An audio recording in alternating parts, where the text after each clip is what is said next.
Paramashivoham. Om Nithyananda Paramashivoham. Om Nithyananda Paramashivoham. Om Nithyananda Paramashivoham. Om Nithyananda Paramashivoham.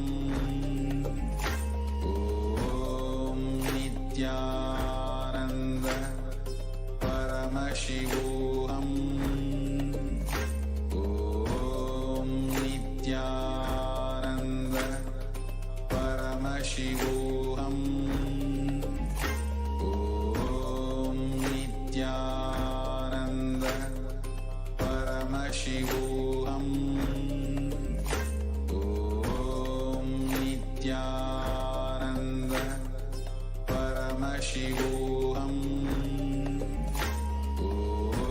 Om Nithyananda Paramashivoham. Om Nithyananda Paramashivoham. Om Nithyananda Paramashivoham. Om Nithyananda Paramashivoham. Om Nithyananda Paramashivoham. Om Nithyananda Paramashivoham. Om Nithyananda Paramashivoham. Om Nithyananda is enlightenment ecosystem, literally enlightenment itself in your own home, wherever you are. Proper customized spiritual service helping you to complete with your life negativity, withdrawal from life, self-hatred, self-denial, self-doubt, so much of tiredness, laziness. We can support you aligning your diet, your attitude, your aptitude, your understanding about life. We can help you with everything.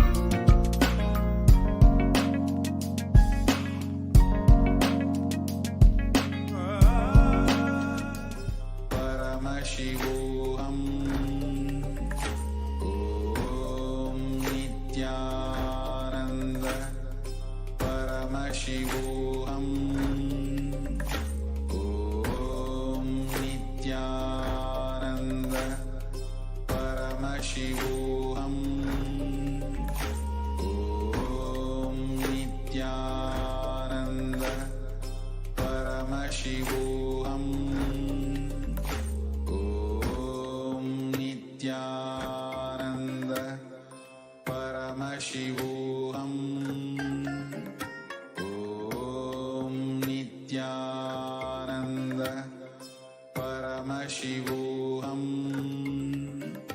Om Nithyananda Paramashivoham. Om Nithyananda Nithyananda, welcome back, dear viewers.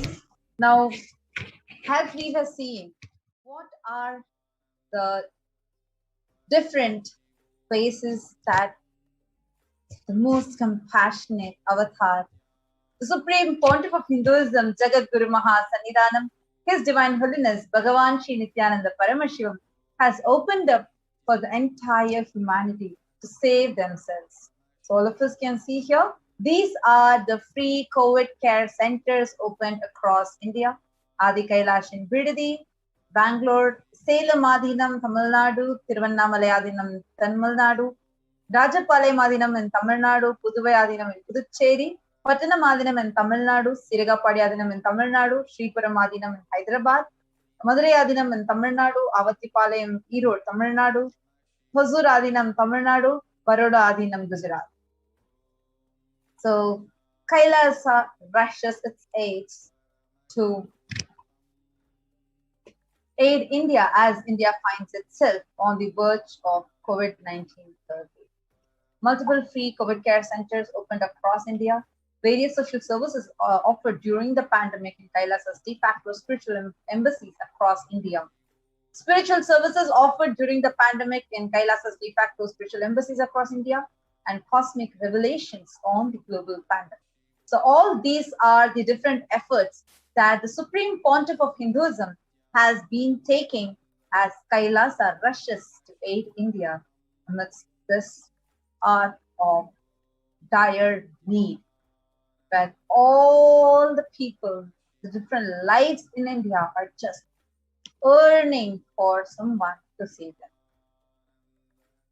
The free social services offered during this pandemic in the de facto embassies, de facto spiritual embassies across India include medical care.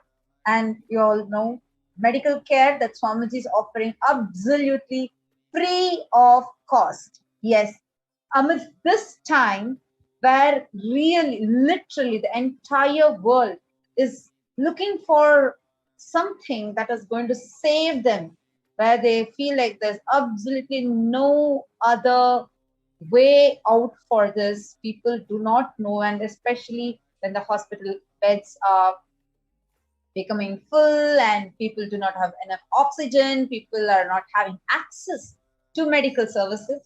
The Supreme Pontiff of Hinduism, out of his utmost unconditional compassion, he has been offering medical care completely free of cost. It is available as allopathy, Ayurvedic, naturopathy, Siddha, and spiritual healing, and even homeopathy. So in all these different ways, the medicine is available for free. And infrastructure to accommodate thousands completely free of cost. And accommodation, this is something very important, even if you pay millions, is something which is very difficult to get, which is accommodation for multi-layered quarantine. And even there is emergency ambulances, ICU on wheels, personal protective medical equipment, food security management through food banks, and organic farming. All these are happening absolutely free of cost. To everybody who's watching this, if you want to take a step to protect your lives, take a step to experience the protective and preventive care. Sign up now to save yourself from the pandemic world, which is affecting each and every one. To all those that want to join, that want to experience a multi-layered quarantine, kailasa.org/Kailasa Care is a link for you to register. Kailasa is providing, through this multi-layered quarantine, the Supreme Pontiff of Hinduism is extending various different opportunities to people, mainly focusing on giving a healthy, safe, happy ambience to be alive amidst this pandemic. And Kailasa's Department of Education is also providing academic as well as spiritual education for all the kids residing in Adi Kailasa Sarvajna Peetham and virtually for a number of kids through the e-Gurukul program. With more than 1 billion kids not having access to education in the midst of this global pandemic, Kailasa has taken both the spiritual and academic responsibility to enrich and provide these services. Again, you can join us.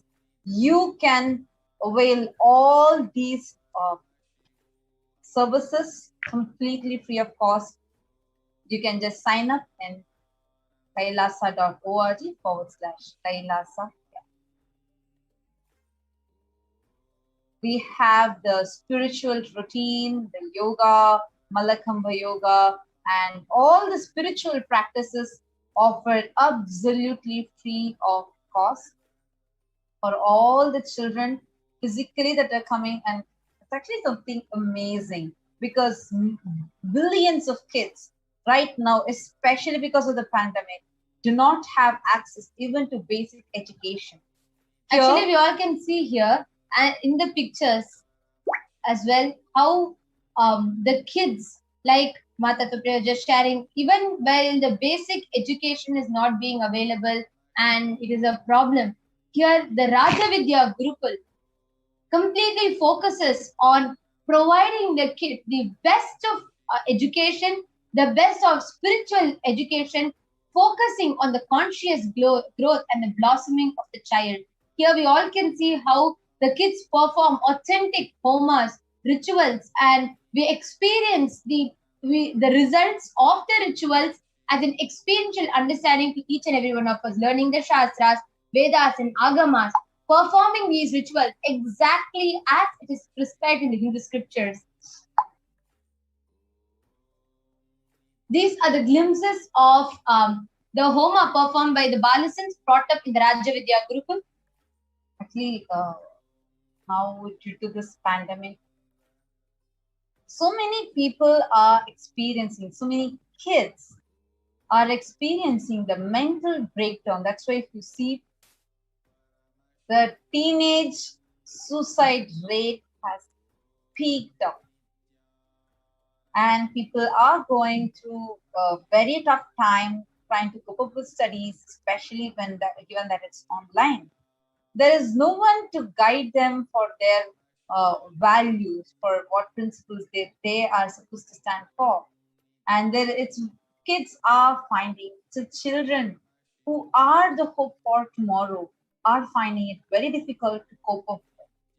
But the Supreme Pontiff of Hinduism, as not just a solution, but as giving like a breakthrough for this, not just giving the international GCSE syllabus as education for all the kids, but already for all the children, both consciously and giving them the empowerment, physical empowerment, spiritual empowerment, and conscious breakthrough, the super conscious breakthrough for all the children. All of us can see who in the world will get this kind of an ambience where we are able to be groomed as gods, literally in such an incubated space, and using this pralaya itself as a way to experience a super conscious breakthrough.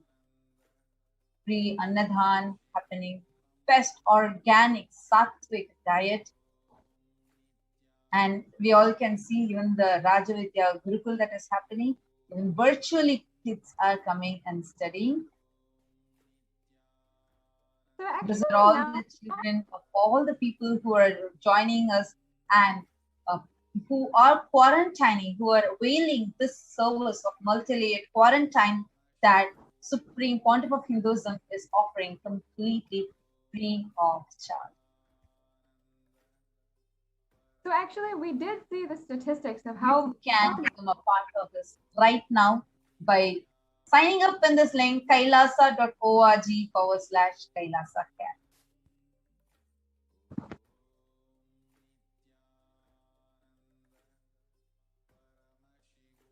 So this is something that really amazes me whenever I think of like people will have a vision, like there are so many people who do charity services, who do so that it's good to society. But what Swamiji is doing something much, much more, much beyond what so many NGOs are striving to do, and even beyond their imagination. That's what Swamiji is. Actually, the word charity wouldn't do a justice to what the purpose of this is, because it's not a mere charity or a charitable activity, because Swamiji, as the Supreme Pontiff of Hinduism and as an avatar, has not just taken the spiritual responsibility for the conscious breakthrough of humanity, but in every level, socially, economically, in every level, Swamiji is extending various different steps, initiatives to give just with the only agenda to keep the humanity alive during this pandemic. Today, there might be many places that there are so many people, there are so many organizations that are working, to take one step to protect people during this pandemic, maybe by distributing masks, maybe by, converting their stay into a hospital to provide beds for people. There are many people, many organizations that are taking such steps. But if there's one place which is purely striving, thriving, and flourishing, and working tirelessly just with the only agenda to keep you alive, hale, and healthy during this pandemic time, it is the Adi Kailasa, the Supreme Pontiff of Hinduism, by opening the door of Kailasa, by providing not just medical equipment, not just that, but one of the most scientific, as I should say, it's a clear science. The multi-layer quarantine is a clear science, a very scientific and a safe way to stay alive, to keep yourself alive during the pandemic. Actually, that is why you see the recent news that had come up, where many of the leaders were saying that home quarantine is actually not possible in India due to a range of reasons, and all of us might be aware of the news. So what the Supreme Pontiff of Hinduism is doing is something that is beyond our imagination itself. And seeing a lot of you who are joining us, Ma Bhaktivasya, yes, Nithyanandam, Ma Eva Anderson, Nithyanandam, Maitrik Patelaya, Nithyanandam, Naveen Nithyanandam, you're saying, I entered E-Kailasa. How to enroll? Once you enter the E-Kailasa, we also recommend you to stay tuned. Today we have a very, very powerful satsang, live Nithyananda satsang. Swamiji himself is going to be coming live, and he is going to be giving us all a very, very, very powerful message. So do not miss today's special Nithyananda satsang. And we have Ma Indra VK, Nithyanandam, Ma Nitya Dharmadarananda, Nithyanandam. Welcome to all of you. So I'm just reading out the comments from Kailasa's SPH Nithyananda YouTube channel. We request all of you do tune in and get ready as we are nearing to have the darshan, live darshan of the avatar, the Supreme Pontiff of Hinduism, Jagat Guru Mahasannidhanam, His Divine Holiness Bhagavan Nithyananda Paramashivam. So amidst this global pandemic and going through the way whether you call it as a pralaya or you call it as this is a pandemic, or you're calling this literally people are calling this as the dark phase of their life, however you call it. But are you seeing what is actually happening outside versus what Swamiji is doing to humanity? How do you feel about it? Yes, Tony Lofton, Nithyanandam, Mom. Zmon, Nithyanandam. Yes, I know all of us. I'm seeing Zmon has actually put, can't wait to see Swamiji. Yes, all of us are excitedly waiting. Now, actually, all our live viewers, I request all of you, take a few minutes and share how do you feel right now. Billions of children do not have access to education. People are succumbed to social media and the spread of rumors and anxiety. The social media itself is creating a false anxiety in people. People are not sure about their future. People are very insecure. And putting the kids through this kind of an insecurity, while all they have is access to the social media, this is what they see and this is what they are getting. And the way their life itself is so, the current situation of the children, the suicide rates are increasing. This is what is happening on one side. While on the other hand, Swamiji is giving the best education of the outer world, completely free of charge. Best education of the inner world, completely free of charge, along with the most organic, sattvic, pure food, completely free. And of course, accommodation, the best multi-layered quarantine accommodation with free medical service, everything for free. How do you feel about these two? When you see these two, what is it that is happening inside you?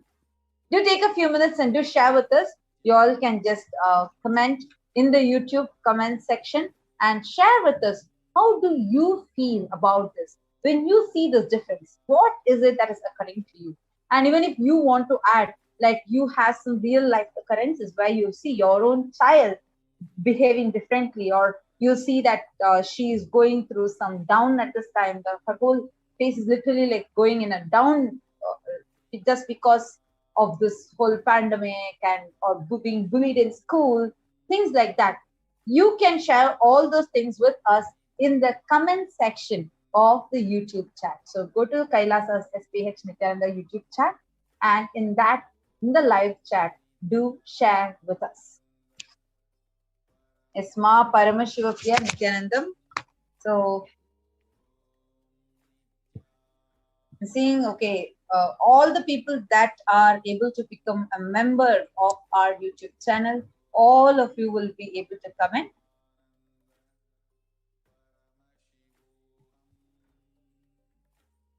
To everybody that are actually watching this right now, this is the time each of us can take a few minutes to look in, analyze amidst this pandemic, this whole situation, and see what is the step that is needed the most. Actually, sometimes when even during the Devi Parashakti Akashik reading, when I see some of the comments, right, it genuinely takes me by surprise, because when the Supreme Pontiff of Hinduism and Devi Parashakti herself have clearly revealed that, the only agenda this year should be to keep yourself alive.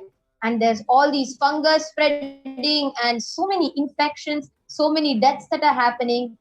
Still, unfortunately, there are some of us who still look for, maybe there are so many situations that might push us to, still continuing to be looking for travel, looking for starting a business, or looking for going somewhere. But what we all fail to wake up to is the reality of the pandemic that is completely creating a whole havoc. It's wreaking a havoc in the whole of humanity, where so many deaths are happening, so many, exactly as the Supreme Pontiff revealed, the dead bodies are floating in Ganga in hundreds in numbers. So it is all not even a far from reality that we are talking about, or some future, the possible future that we are talking about. No, it is a reality that is happening in front of our eyes, that's being brought forth to us. What can we do at this time? The only thing, the most important thing that we can do is to keep ourselves alive. To focus on only being alive, only staying alive first, to be able to take your next breath without having to go through the pandemic. That is what is important. And we also saw how... And for everybody that are watching this, if there's a step that you can take, the most important is to keep yourself alive. So each of you can go ahead and share with us in the comment section. How do you feel about this whole pandemic, the whole quarantine that the Supreme Pontiff of Hinduism has opened up? And Nithyanandam, Rimal, okay, Meenakshi, Muthiya, Rimal Vaskar, Ruchila Pant, Shiva, and Kailasa's Soumya, Debbie Schiller, Violet Sunora, Narala Bobby, and Beena Bulai, Anouch K. Lot of you who are joining. Rajesh, Suki, Govindan, welcome to all of you. Nithyanandam, and welcome to all of you. And P. Gill, Nithyanandam, Ima Eva Anderson, Nithyanandam, Zimon is saying, Swamiji said in the past that most important quality to be transmitted to the children is the confidence that they can learn everything online with sincerity, and that the modern education system is already redundant and only infusing anxiety and self-doubt in children. Absolutely. Actually, remember we even had this thing called Google Intelligence, where we are trained into researching. Actually, that's thank you, Zimon, for bringing this up. This is actually a very interesting topic, because the way how we learn in Gurukul is like The Google confidence. the Google confidence, it's Google confidence, how we learn is along with power manifestation and Google confidence, where we are not taught to only by heart things. That's not how we learn. Instead, let's say I take a book and I want to learn more of it. It's a new book that I get. And first, the topic, we just see the heading, and we see that heading and we take few keywords. We just put those keywords and start using the Krishna Shila, use the power of third eye, and see whatever we are able to see through a third eye on the Krishna Shila, whatever Paramashiva is revealing to us, we see in the Krishna Shila through a third eye, and we start writing that. And then we do not still open the book and read. We take these words, we take this concept that whatever we have gotten, and we go and we research on this topic. Actually, I was very surprised the moment we started learning like this. Even simple concepts like what you learn as velocity in physics, it has various dimensions how you can look at it once we started researching online.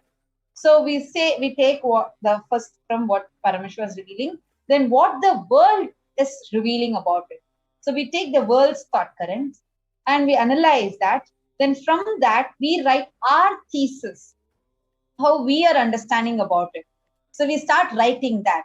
And once we write that, then we open the book and read the book. By the time we finish these steps, when we open the book will feel so redundant. See, what is happening? The book is written maximum by 1 or 2 authors at a time. So it is their logic that they are trying to force inside us. That's the only reason why many kids, they will feel so stressed, even just by reading, even if they're not spending so much time, even just by reading. Only if that concept has to go in. But when you see what the world is talking about, there will be people expressing their opinions in a different way. And you will learn in different and that how to research, all those are trained. Like they tell you, you can go to different, they suggest the sites that you can visit and learn, or you can see how to learn based on the debates that are happening in that topic, etc. So by the end of the session, you are already a master of that concept. So when you look at the book, it just feels so redundant. So it's not that you're forcing that logic inside you. Instead, with your intelligence, you're grasping the subject. Actually, this is a very, very, very powerful method, because today, half and more of the kids right now that are going through the education, one big thing that they all face is they feel overwhelmed. They feel like so stressed with the amount of the thought currents in that book, majority of the times which are outdated, which are not really relevant to us. And that is just being forced upon us. But learning through Google Confidence, by the time you go through and chew the other thought currents, the book will seem so small. It will just be one person's thought current being put into you.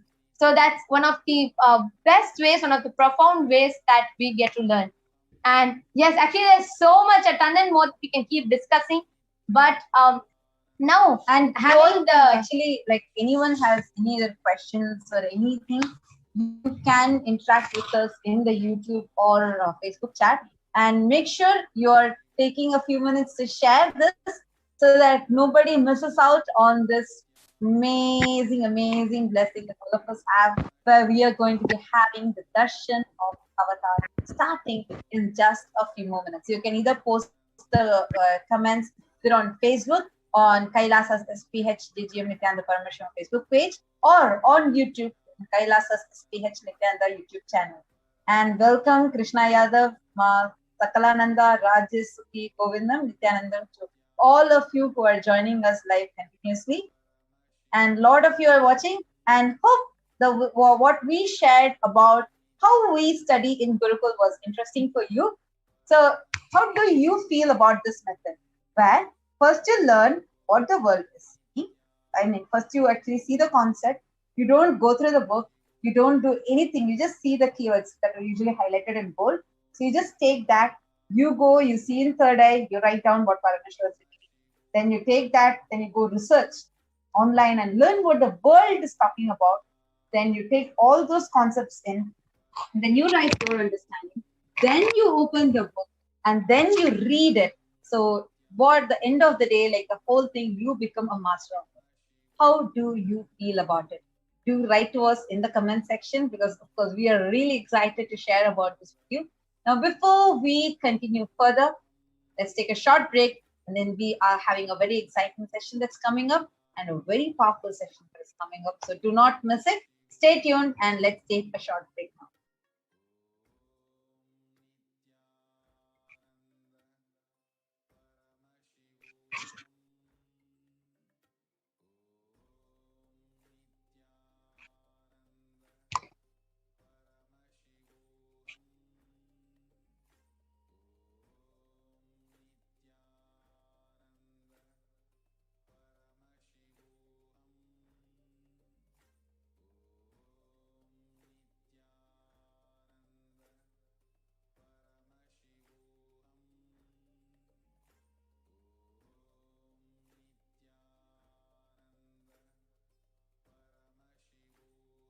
Sorry for the technical glitch.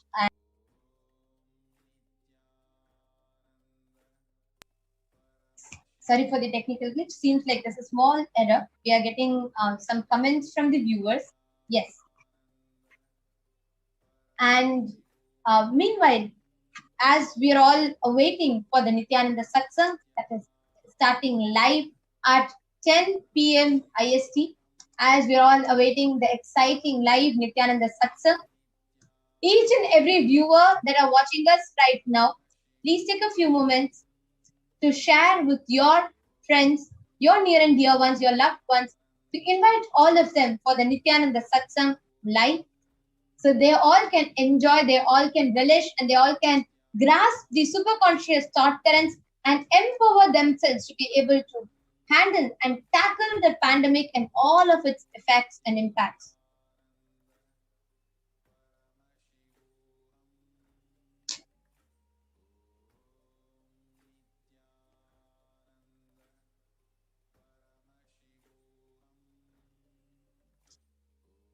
So you all can take a few minutes.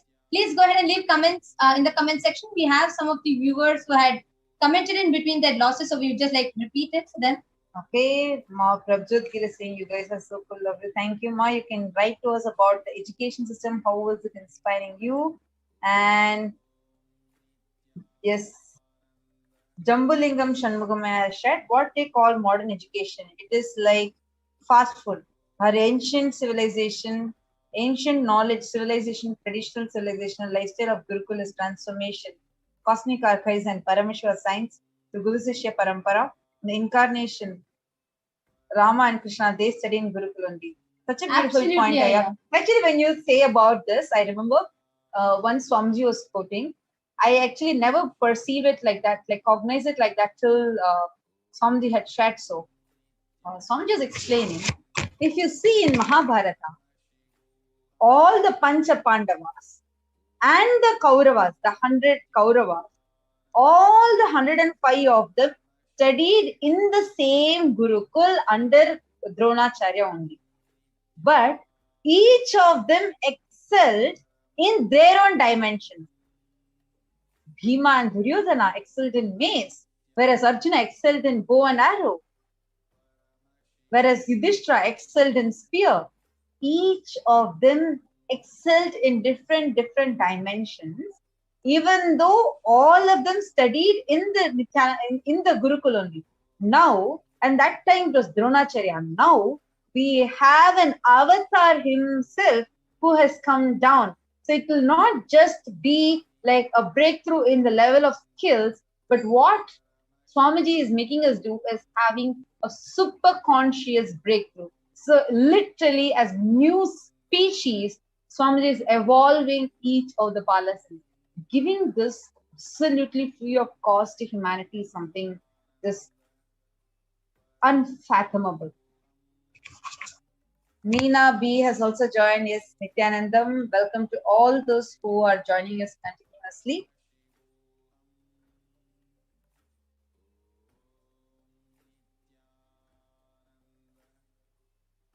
You all can keep commenting and sharing with us. How do you view this? What are your views? How are you understanding what we are sharing? So it's really exciting. It'll be really exciting to keep interacting with you and knowing more about how you are understanding this. Even on Twitter, you can interact with us using the hashtag Nithyananda. Make sure you are sharing this YouTube link and to all your friends and families and even the people whom you don't know, because you never know, especially the earthquake that are happening, the hurricanes that are happening, or so many tough things that people are going through. And people are going through really hard times right now. So many lives are in dire need of song. So do not miss out. Even if you think it's just one click, what is going to happen? No, you never know. Just like how you stumbled upon some video of Swamiji and today you are here benefiting from him, receiving his blessings, and just having your entire life transformed. So many people are there like that who are waiting for this. So your one click, you might be just doing one click and sharing with the people, but their lives are going to be transformed in an unimaginable way. So do not hesitate. Go ahead and share. You can also post in the comments which country you are coming from. So we'll also be able to see where all, who all we have and which country you are coming from.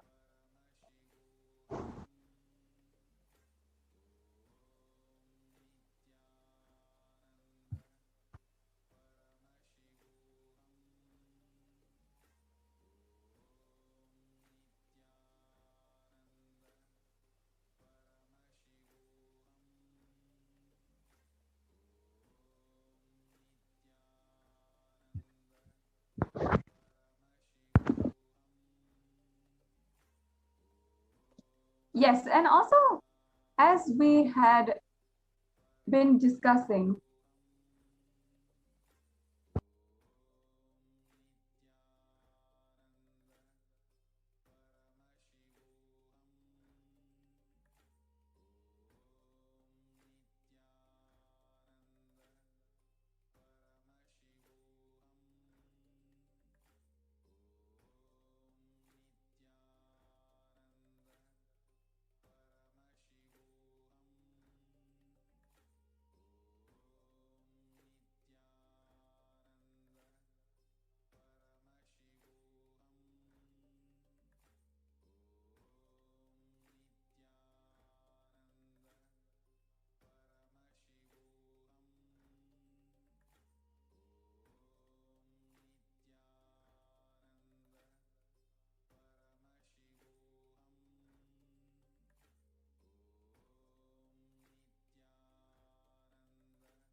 Sorry for the Apologies, technical. glitch. Hope all of you are able to hear us now.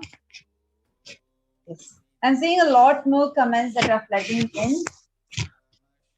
It's really actually very exciting to see so many comments, so many of you participating, and that's really nice. And actually, it's amazing moreover, it's amazing to see how many of us are now waking up to the reality, right from this whole time phase of the pandemic, even the pre-pandemic, the very recent past.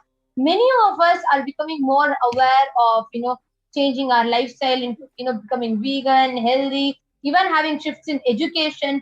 Many of us, like Swamiji had told in one of the satsangs, that world will be consumed so much by tiredness and boredom that will push people to wake up, to look for something different. And that time is where people will turn to look in, to look for a conscious breakthrough. And I feel that is what is happening. Okay, so we have a lot more people commenting. Zimon is saying she's from Germany. That's wonderful. Great to have you, Nithyanandam. Welcome. And Prabjot Gill is sharing. I actually didn't know how to read until I got to high school. Not much focus was given.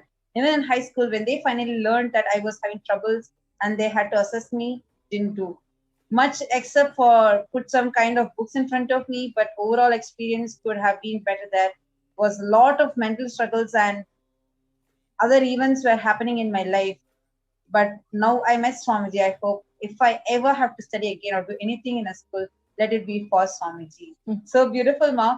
She should sing, let it be in Swamiji's Gurukul, because nowhere else in the world you'll get something like that. Actually, Swamiji told him, if I have to come down again, I will be born as a Balasant in Nithyananda Gurukul.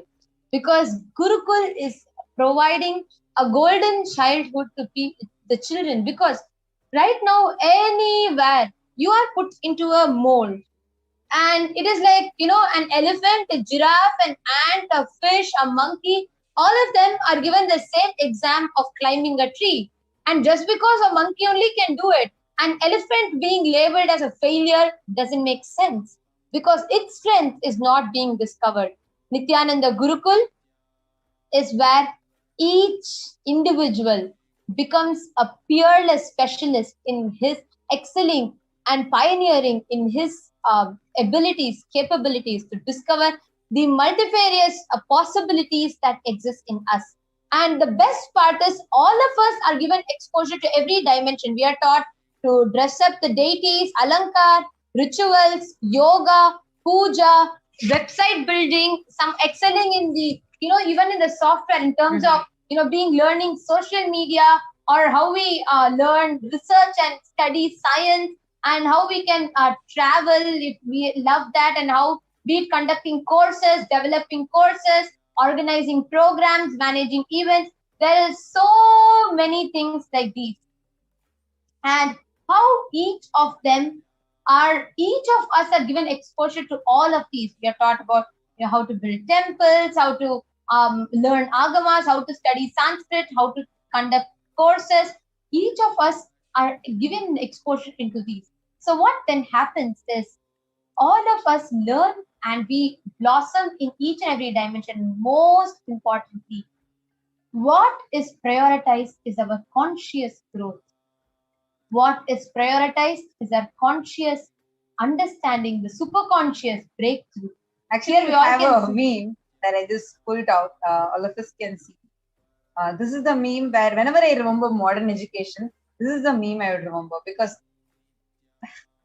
this is how exactly the modern education is. All the animals are lined up, elephant or a monkey, a penguin and a fish and a goat, like all of them are lined up. And the examiner says, for a fair selection, everybody has to take the same exam. Please climb the tree. This is exactly summing up modern education for us. Come on, just because the examiner is saying this, elephant cannot feel that it is powerless. But that is what is happening today. All the children feel powerless about themselves. Why? Because the same thing, there's only one standard. That's just one. Everybody needs to fit into that mold. If you don't fit, you're useless. That's why if you see there are many jokes and memes around, and even a lot of stories, biographies that say I was a college dropout. That's why I'm successful. Absolutely, because the whole education today in the modern world is just working on making you a clerk, making you fit into a mold, fit into the same size shoes and hats as everybody else, which is naturally not possible. So, why are we talking about education and giving priority to this in this pandemic times? In Kailasa's protective and preventive care, the whole quarantine, the Supreme Pontiff of Hinduism has also extended the authentic Vedic Gurukul, the Nithyananda Gurukul, to provide that child. See, because it is in this pandemic time that people are reshaping themselves. People are waking up. There are so many people who are, in the fear. Am I going to get admission into the school? Or am I going to be able to study? 1 year, there's a whole gap year. How am I going to be able to catch up? There's so much that people put themselves through. There's so much that people are going through, and this is the time many of them are taking a pause, taking a breather to see, okay, let's see what is happening. What is all this? Let me sort my life out. At least this time, let us all sort out in the intelligent way. Sort it out in the most practical, most intelligent, the most efficient way. Actually, we have a lot more people who have joined us. And Tirumalai Selvi, Nithyanandam, Kailasas, Piotr Varsha, Nithyanandam, Pankaj Shrestha, Nithyanandam, Alicia Morrissey, Ma Shweta, Nithyanandam to all of you. Shravanti Narasammal is sharing. Wow, true education gives us insight. Absolutely, Ma. Actually, the true education is what is really needed. Only then, only with the true education, you can actually reshape the future. Amma, Meena sharing, Amma, yep, you guys are doing a great, super wonderful pre-satsang educational for everyone. Thanks to Swamiji and the Sangha. Actually, all these are revelations by Swamiji Ma. And today, what satsang we are going to be having is going to be really, really powerful. Swamiji has been talking about how to have the conscious sovereignty inside all of us, how to reclaim the conscious sovereignty. But unfortunately, the education system outside is only training the children to lose their conscious sovereignty and to be fitting them into a particular mold as per how the society expects. And unfortunately, that's just one mold, and everybody are forced to fit into that. If they don't fit into that, they're outcast. They don't belong to it. They are kept away, they're discriminated, or they are put down. So that is what is actually happening in today's world.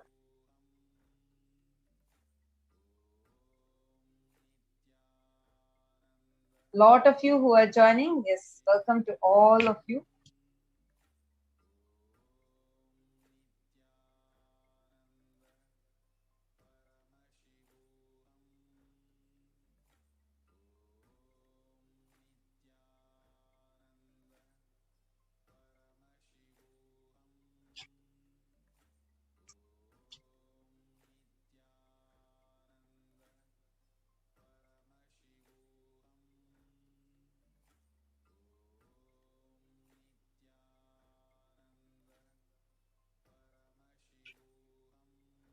Yes, we are having many of you commenting. We are just looking at the comments that are flooding in.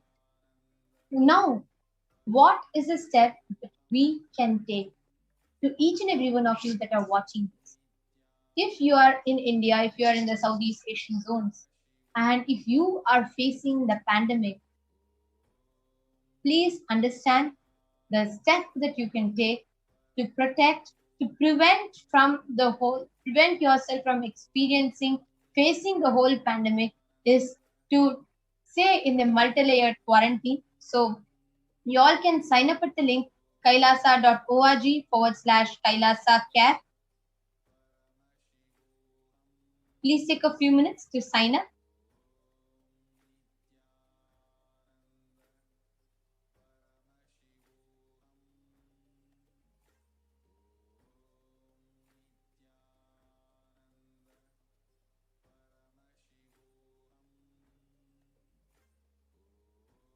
You all can take a few minutes to sign up at kailasa.org/Kailasa Camp.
If you are interested in enlightenment, we will immediately bring this to you. If you are not interested, we will explain the whole science, inspire you and make you interested in enlightenment science. We need to cater this enlightenment science to the whole world wherever they are. Because enlightenment is the birthright of all human beings. Kailasa is responsible to provide that to all human beings.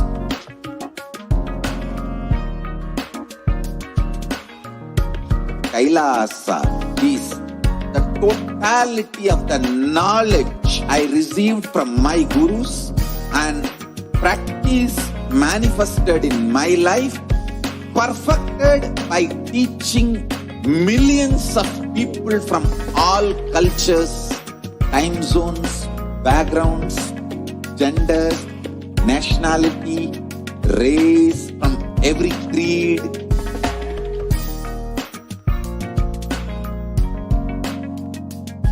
So this absolutely perfected knowledge available to you, served to you in your home without even you moving out of your couch, free of cost.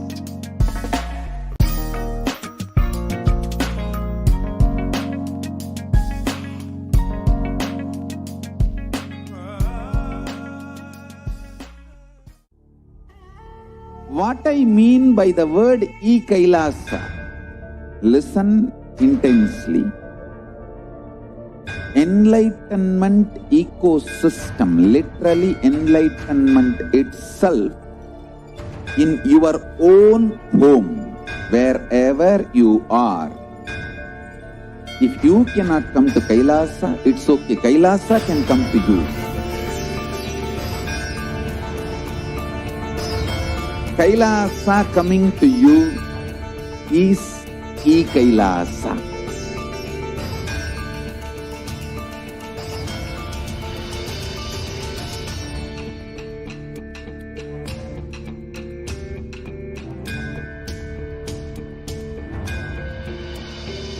I will revive Hinduism.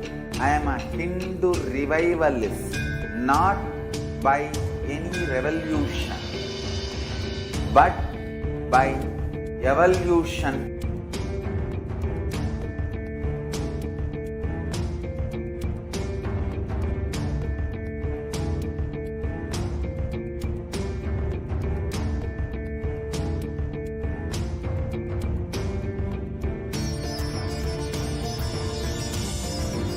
And setting model communities.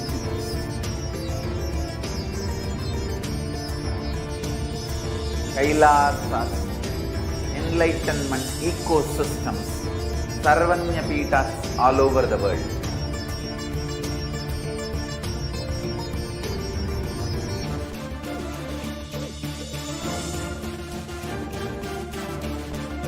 All powerful cognition, knowledge, only when you live, power manifestation and possibilities manifestation happens.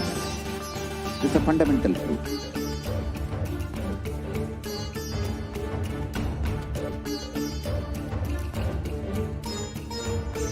Hinduism cannot live exclusively as one sampradaya. No. All sampradayas of Hinduism is an ecosystem.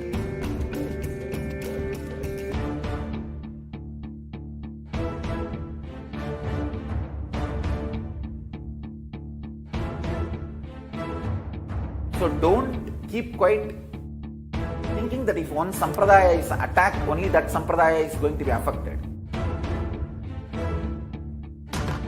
All of us are ecosystems.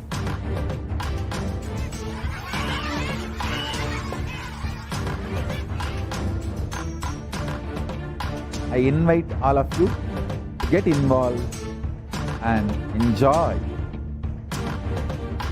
Hinduism by the principle of Dharmo Rakshati Rakshitaha. When you protect Dharma, Dharma protects you.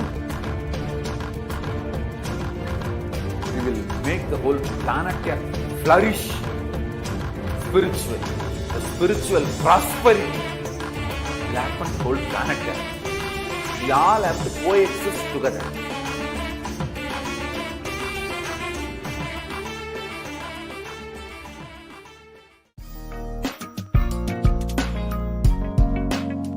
We get you health. We get you ability to build beautiful relationships in your life. We get you direct spiritual support, and we make sure you become wealthy.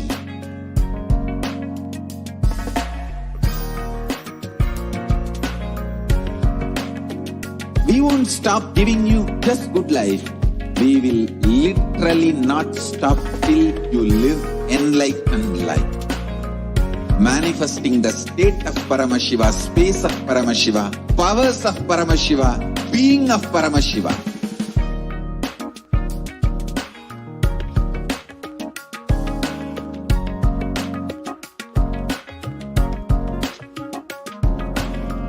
Whole world should become Kailasians. I want the whole world to know Hindus have something great to contribute to the world.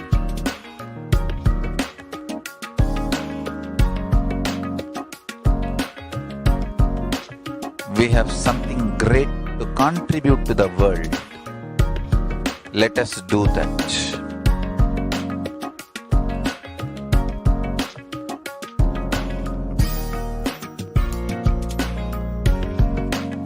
Kailasa is proper customized spiritual service helping you to identify your root patterns of suffering.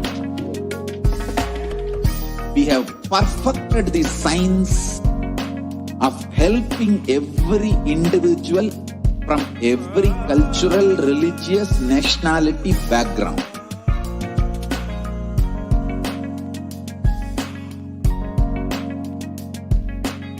You will have lowest reactionary assumptions, highest awakened response, alive response for life continuously.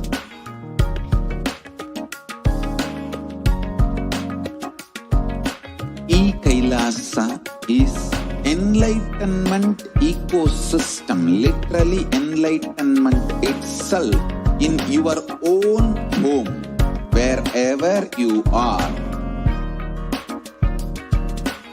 Proper customized spiritual service helping you to complete with your life negativity. Withdrawal from life, self-hatred, self-denial, self-doubt, so much of tiredness, laziness. We can support you aligning your diet, your attitude, your aptitude, your understanding about life. We can help you with everything.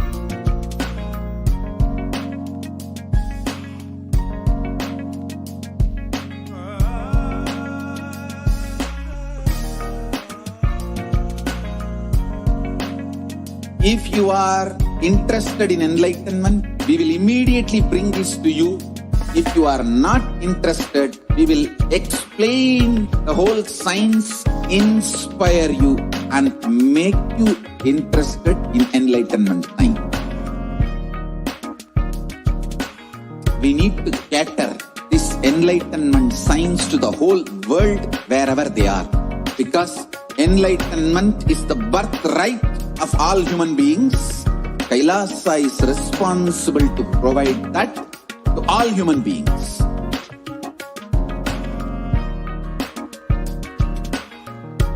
Kailasa is the totality of the knowledge I received from my gurus and practice manifested in my life, perfected by teaching millions of people from all cultures, time zones, backgrounds, genders, nationality, race, from every creed.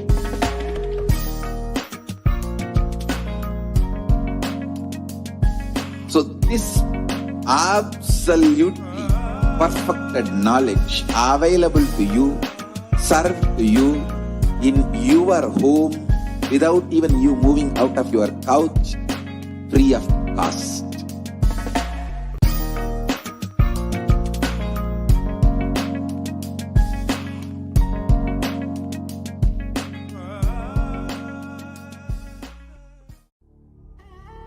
What I mean by the word Kailasa, listen intensely. Enlightenment ecosystem, literally enlightenment itself, in your own home, wherever you are. If you cannot come to Kailasa, it's okay. Kailasa can come to you. Kailasa coming to you is Kailasa.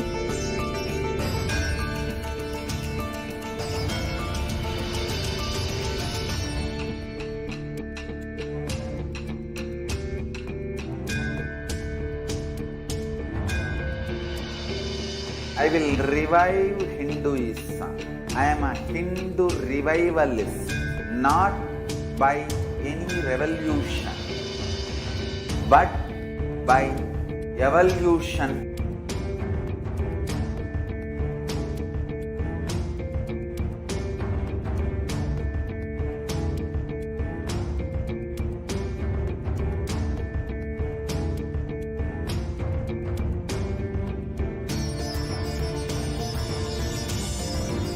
And setting model community.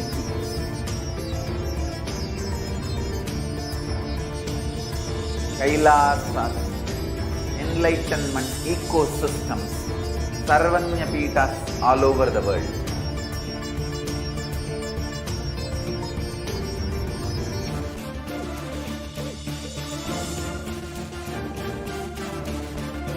All powerful cognition, knowledge, only when you live, power manifestation and possibilities manifestation happens. It's a fundamental truth.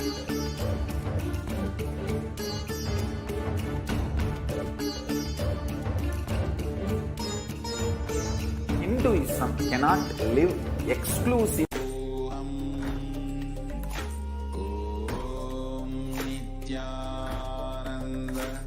Nithyanandam, welcome back to all of the viewers. I am 100% sure that each and every one of you are eagerly awaiting the darshan of the Supreme Pontiff of Hinduism and awaiting the divine discourse and the audience of the Supreme Pontiff of Hinduism, as we will be imbibing the powerful cognitions as he continues to expand on what was revealed just day before yesterday on conscious sovereignty. It was such profound truth and ultimately leads us back to understanding and deeply cognizing why we are Hindu, why each and every one of us identify as Hindu, why we've taken that up as a lifestyle.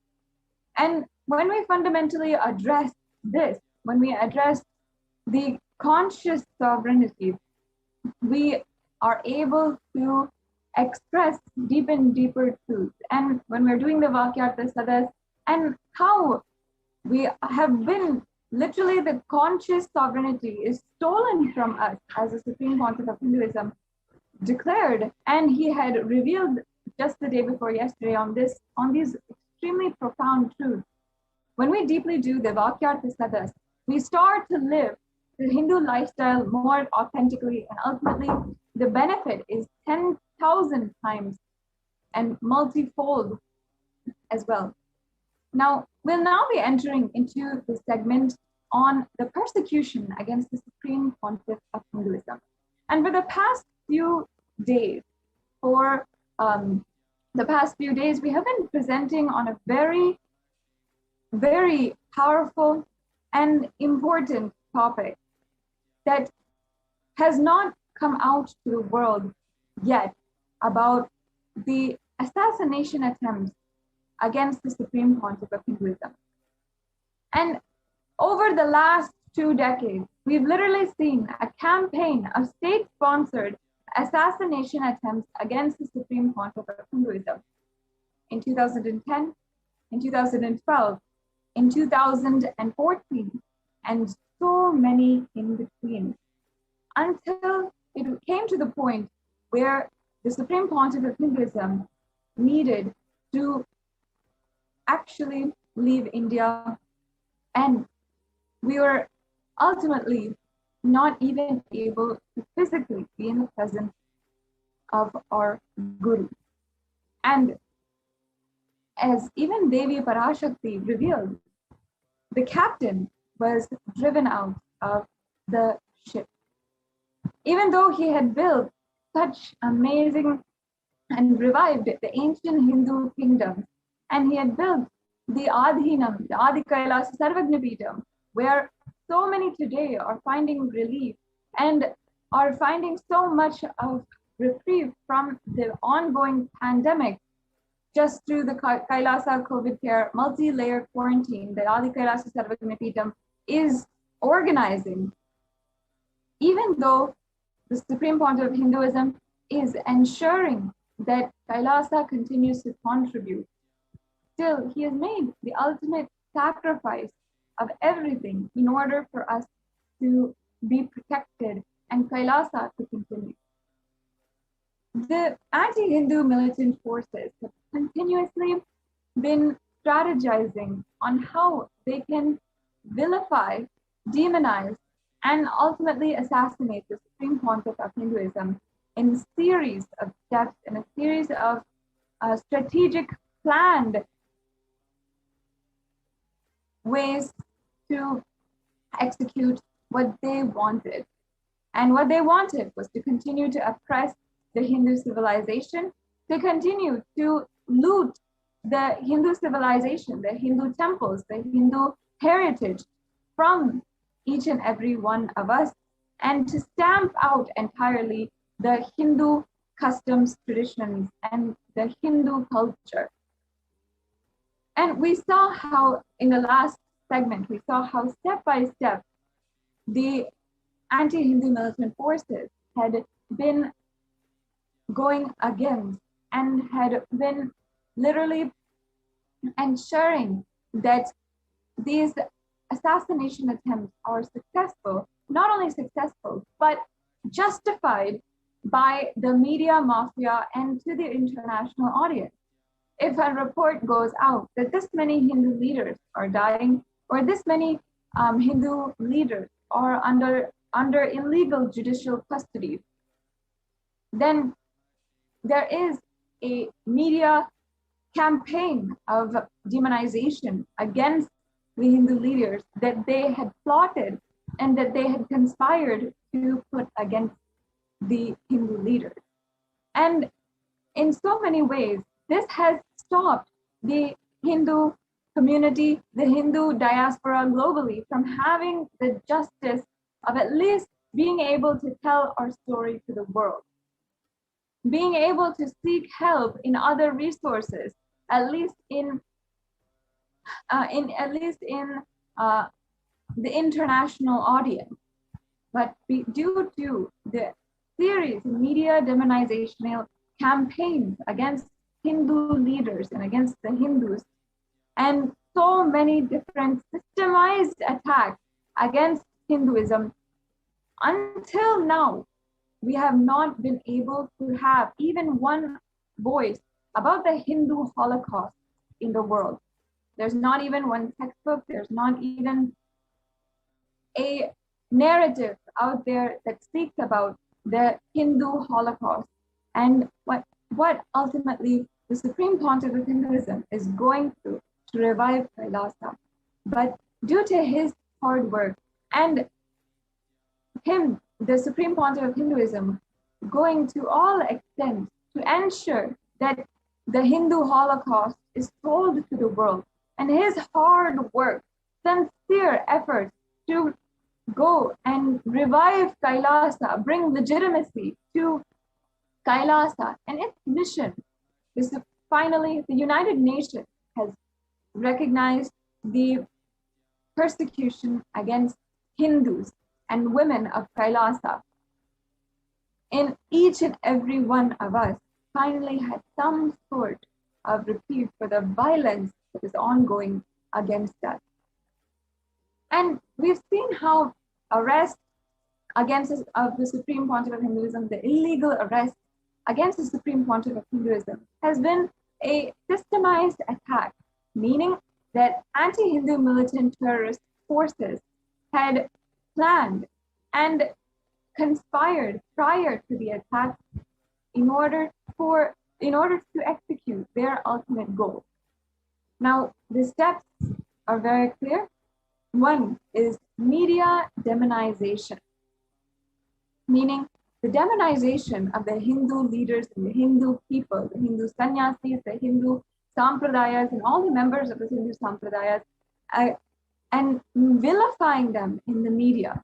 We saw this in so many different examples over the last segments in this series about the persecution against the Supreme Pontiff of Hinduism, about how the media had literally criminalized and demonized the Supreme Pontiff of Hinduism with absolutely false lies, fabricated lies against the Supreme Pontiff of Hinduism, and making such obscene false statements, and literally throwing out to the garbage cans any amount of ethical journalism. And in the way that they did this, literally spreading so many lies, making up and planting the evidence that they were then broadcasting in the media as legitimate, and using the entire situation, twisting the entire situation and manipulating, even such that the victims of the entire attack were arrested and illegally arrested, were confined and unable to even seek justice. And in this way, when the media had demonized Hindu leaders, after that, the next step that the anti-Hindu militant forces do is to execute mob violence with authorities in being complacent to this mob violence. One example that I can say is the Palghar incident that happened last year that devastated Hindus across the world, and how the police were entirely complacent to the murders of 2 Hindu sadhus by a mob. The third step that the anti-Hindu militant forces do is ensure that there's no legal recourse.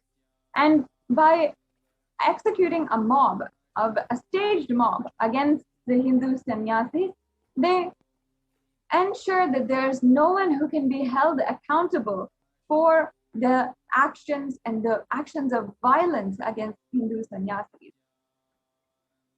Finally, again, what the anti-Hindu militant forces do is use the strategy of media demonization after the incidents of mob violence against them, and after even the mob has lynched the Hindu sannyasis, to pose as if, to manipulate the entire story as if out of hatred, public hatred, they had killed and brutally assaulted a thief or a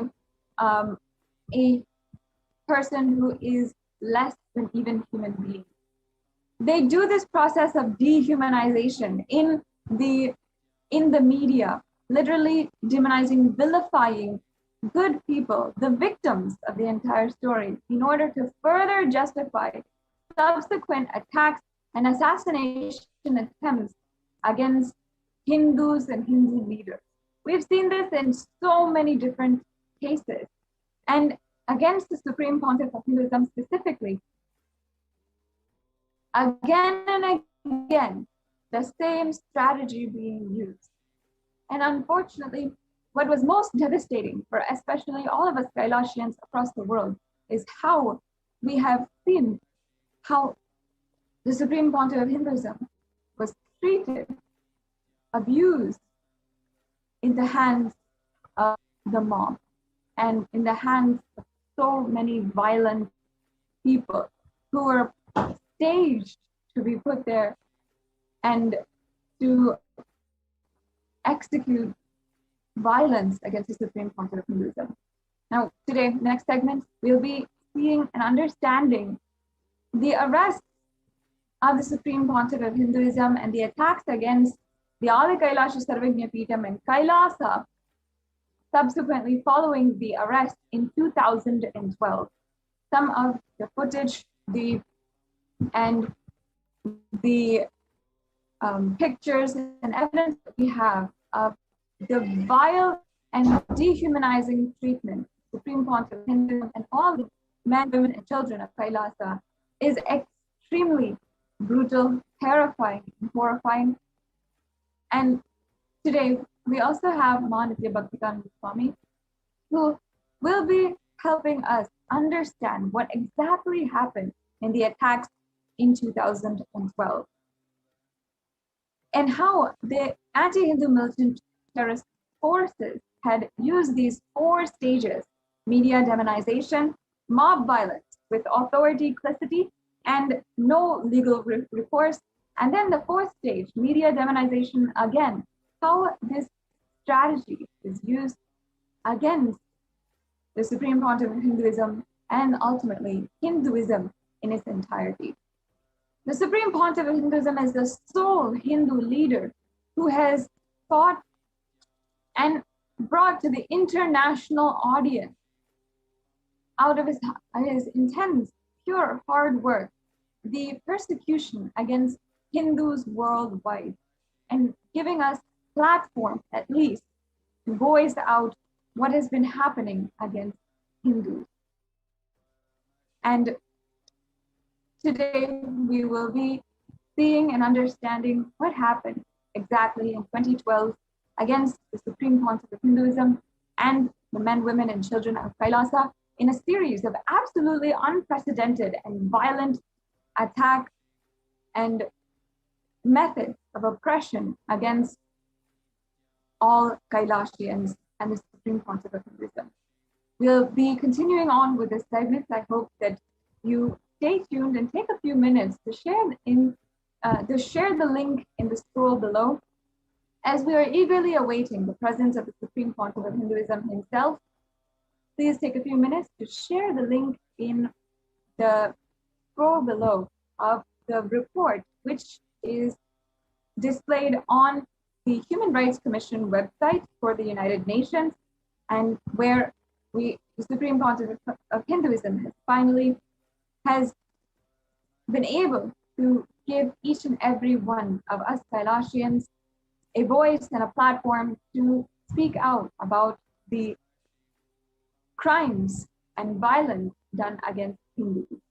So we'll be right back with you in a few minutes. Please take a few minutes right now and share with as many people as possible about the UN recognition of the Supreme Pontiff of Hinduism and the persecution against it.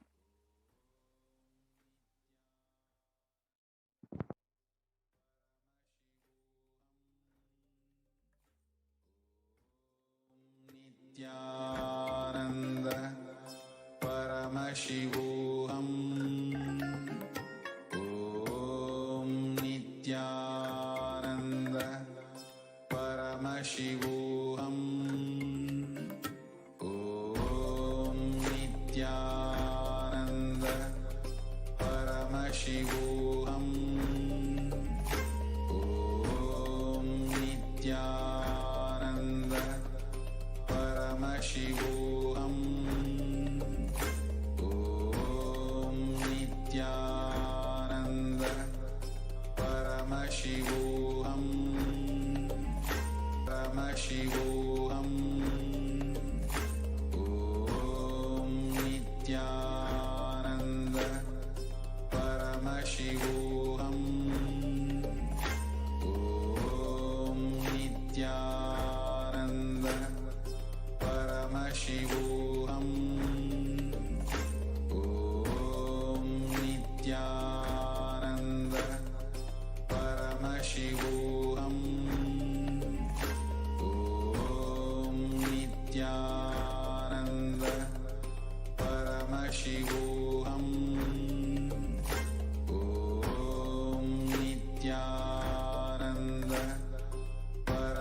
Paramashivoham.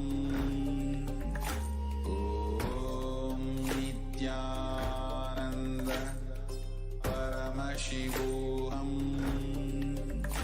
Om Nithyananda Paramashivoham.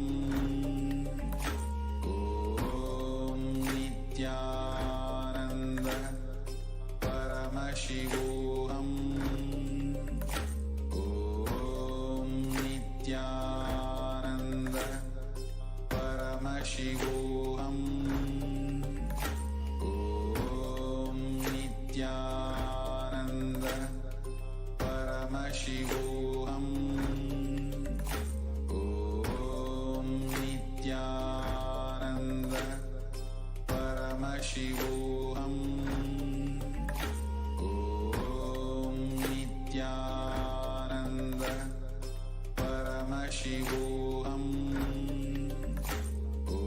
Om Nithyananda Paramashivoham. Om Nithyananda Paramashivoham.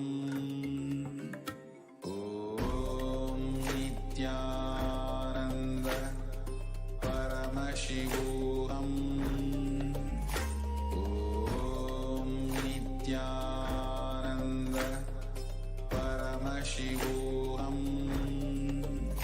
Om Nithyananda Paramashivoham. Om Nithyananda Paramashivoham. Om Nithyananda Paramashivoham. Om Nithyananda Paramashivoham.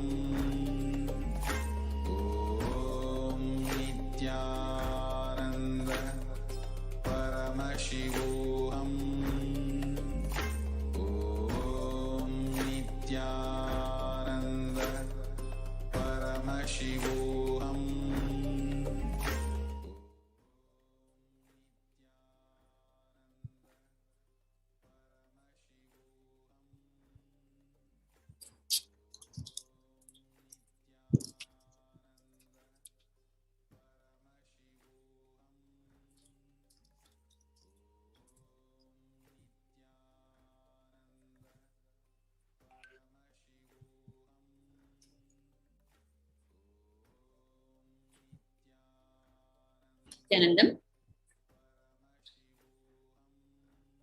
Nithyanandam, dear viewers, while we are about to witness yet another live appearance from our beloved Swamiji, the Supreme Pontiff of Hinduism, Jagadguru Mahasannidhanam, His Divine Holiness Bhagavan Nithyananda Paramashivam, we are going to see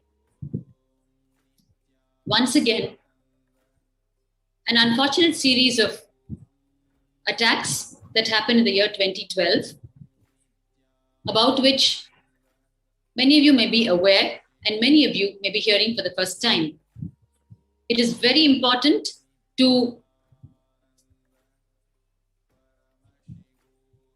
again and again bring to the awareness of the innocent public the history of persecution against Hinduism, Hindu gurus, Hindu incarnations, Hindu sannyasis, and anyone who's putting the effort to revive the greater science of Hinduism, the science of living enlightenment, which is there from time immemorial to enlighten every being on this planet and elevate every being to the next level of existence, to the next level of consciousness. So therefore, Hinduism is not a religion, but Hinduism is the science of living enlightenment.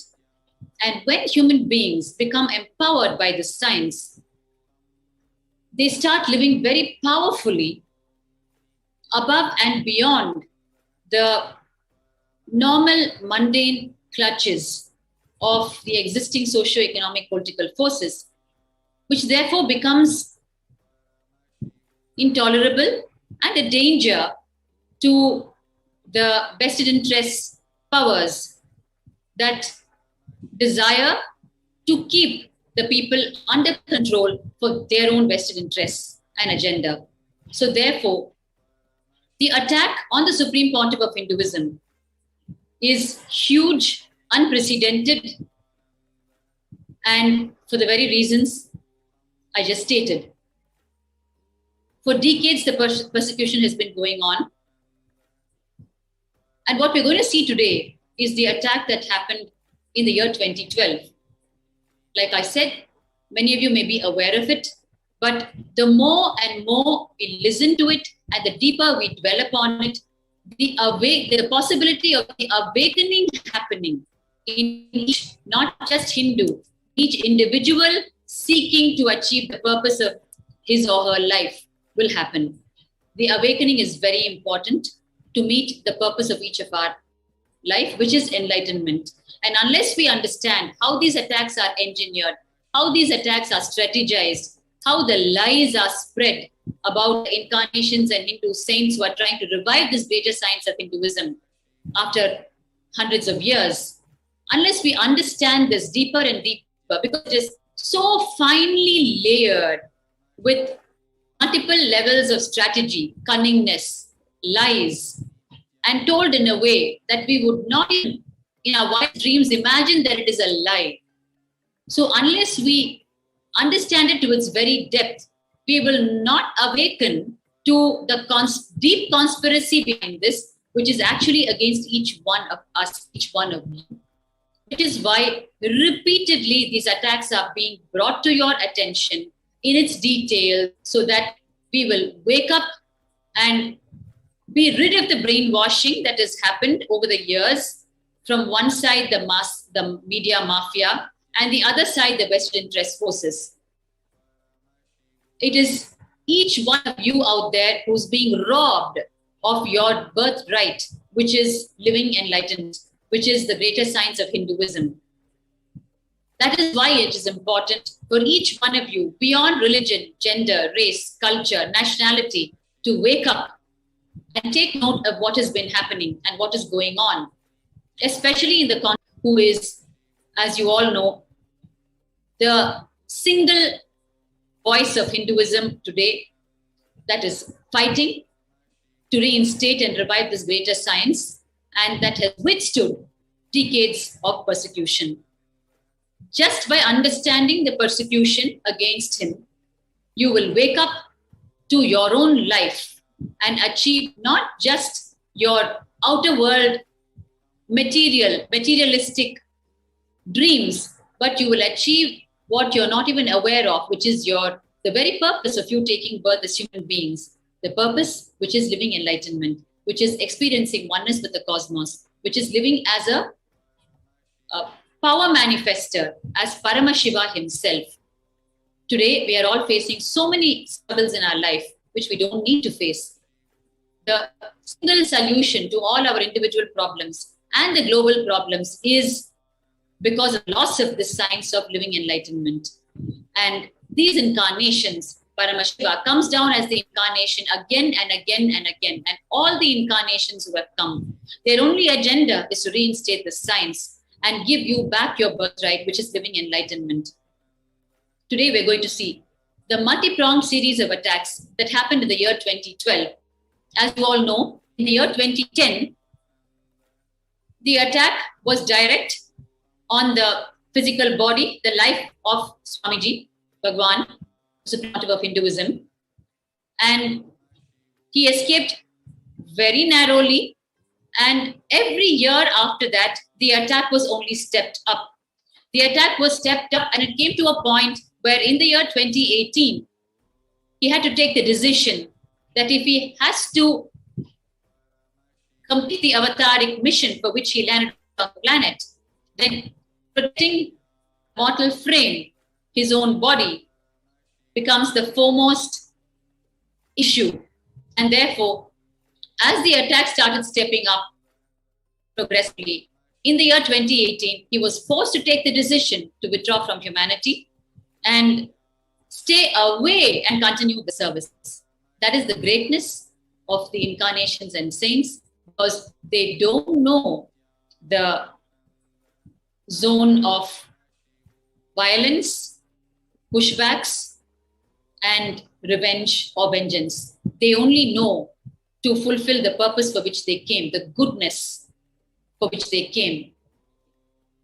And therefore, they bear the brunt of the mass ignorance, the mass violence, the mass vengeance, and the mass attack on their own body, and yet they continue to serve. If we just dwell upon their life, whether it is their life in terms of their contribution against the persecution, or it is their life on the face of the persecution, if we just dwell upon it, we will understand the genuineness, the sincerity, the undoubted intention, genuine intention of them, which is to enlighten humanity and nothing else but that. We are so used to normal human beings who operate out of normal vengeance and revenge.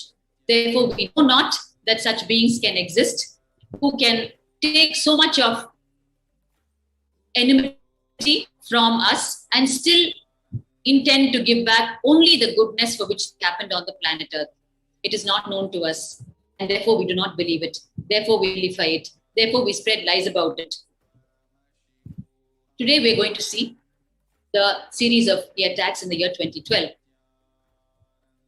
So this started around the 7th of June, to be precise. I'm saying around because the direct life attack on Swamiji happened on 7th of June, and the build-up towards it was in terms of a series of interviews given, or rather planned, strategized, and given by the false rape accuser, an NRI woman by name Rati Rao. She, along with the Suvarna television and a group of conspirators, planned and executed a series of false interviews in the Suvarna television, which is the mainstream national channel.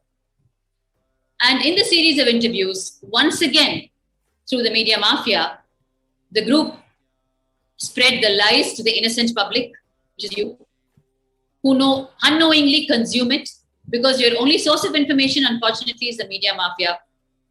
Although the social media is catching up in a big way, and it is a huge savior to each one of you out there, because it is finally giving a platform to people who come and express the truth, who have an equal platform today with the mainstream media to express the truth. So therefore, while the series of interviews was being aired by the false rape accuser in collaboration with Suvarna television, she was actually under force to do it to protect her false case against Swamiji, because it was a huge, rude surprise to her that while she had charged Swamiji, our beloved Bhagavan, on one side, of raping her 40, 50, 60 to 100 times, on the other side, she did not know that through the very judicial system, her own medical records were finally procured from the Michigan hospitals, and it revealed that she was a carrier of 4 STD, sexually transmitted diseases. And her own medical records reveal that there is no way that she can have even one sexual relationship with a person and not spread the disease to the person. And here she has claimed 40, 50, 60, 100 instances of rape, and Swamiji's medical records are a clean till date. He has never been, never is a carrier of any such disease. And therefore, this was a clinching evidence that we had got, which was very important to be conveyed to the people, because just on the basis of this clinching evidence, the false rape charges against Swamiji could be dropped. And therefore, the press conference was called. You are seeing now in front of you the press conference that was convened to convey to each one of you out there actually about the clinching evidence that was got. But what happened when the press conference was convened was a huge, rude surprise to us. This individual you're seeing here is Ajit Hanuma Kanavar, who is one of the so-called reporters of Suvarna television.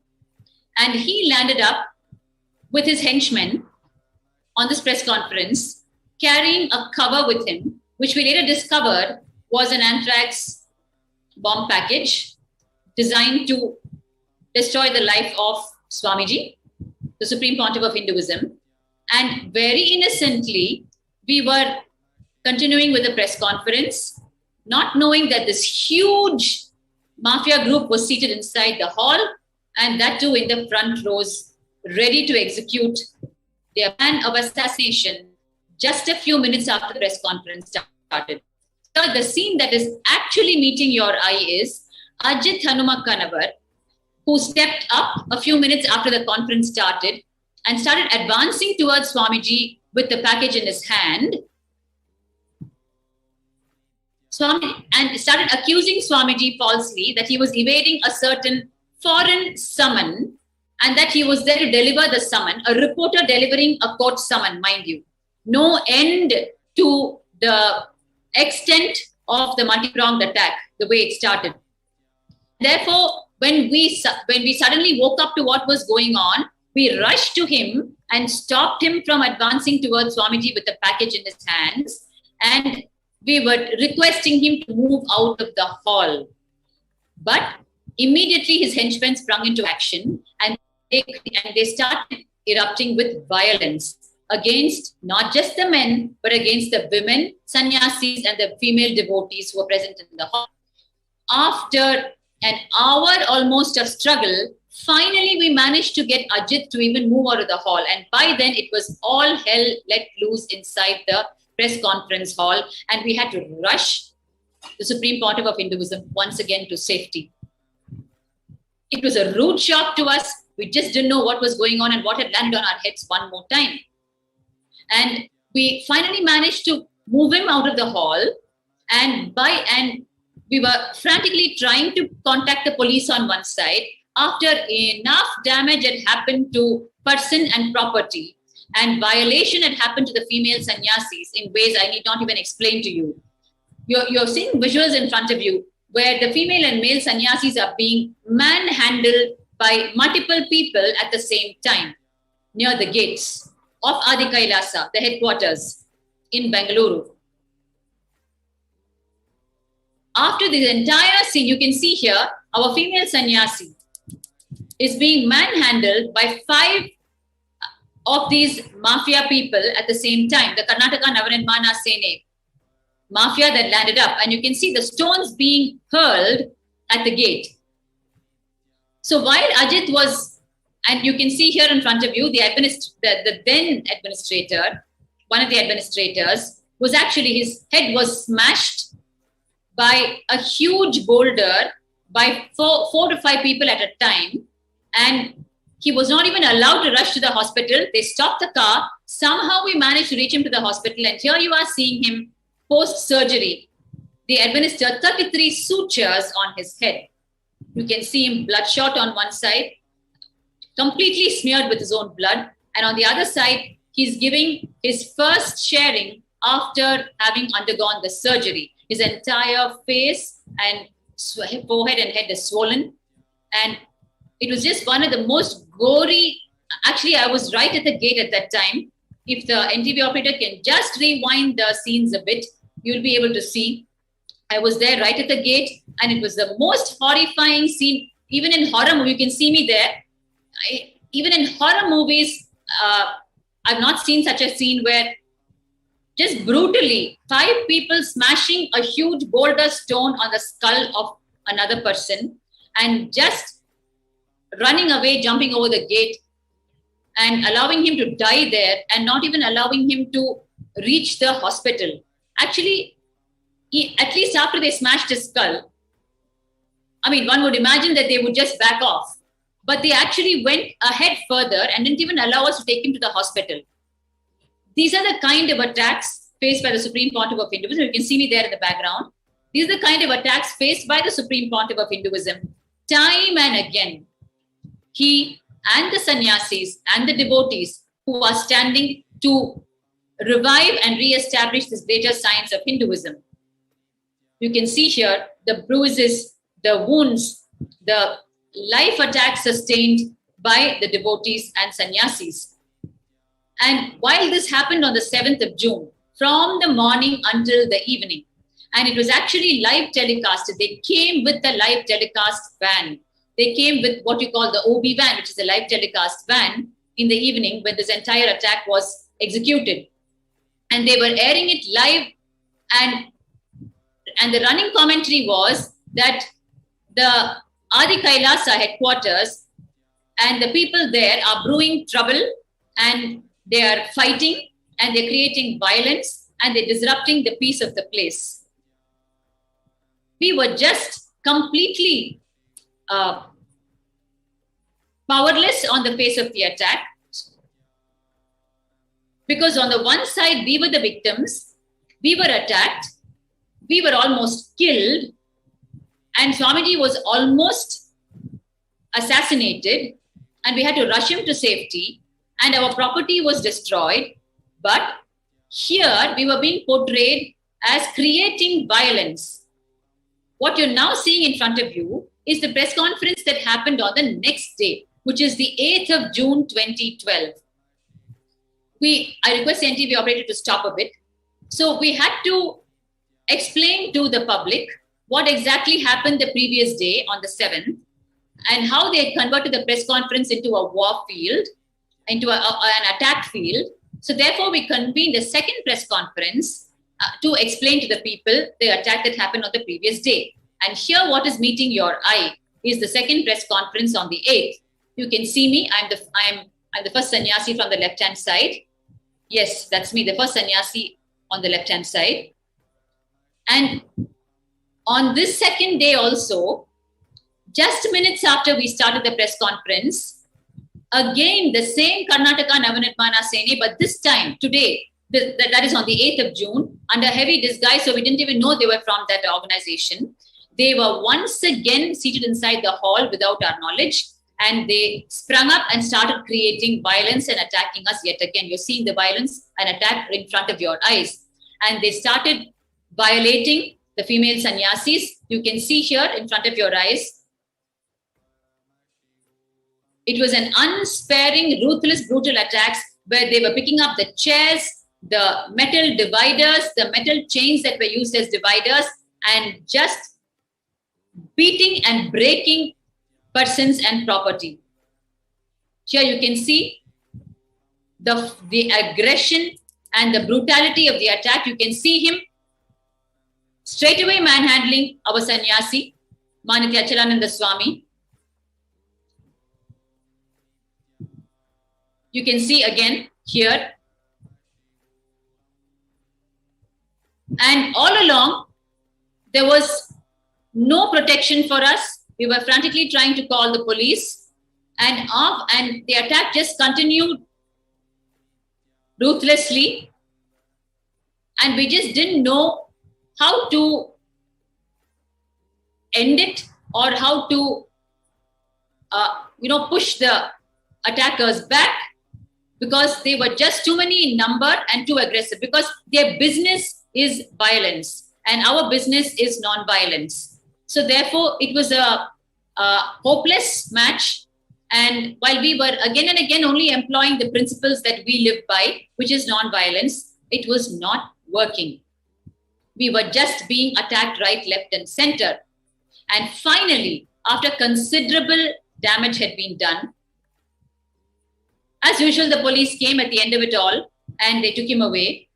They took the perpetrators of the crime away to the gates. And all along, the press was covering these very scenes of attack that was happening, but with their own vilifying headlines, where they made the whole thing out to be as though we were causing a fight, whereas we were victims of a huge attack. The choice of words for decades has been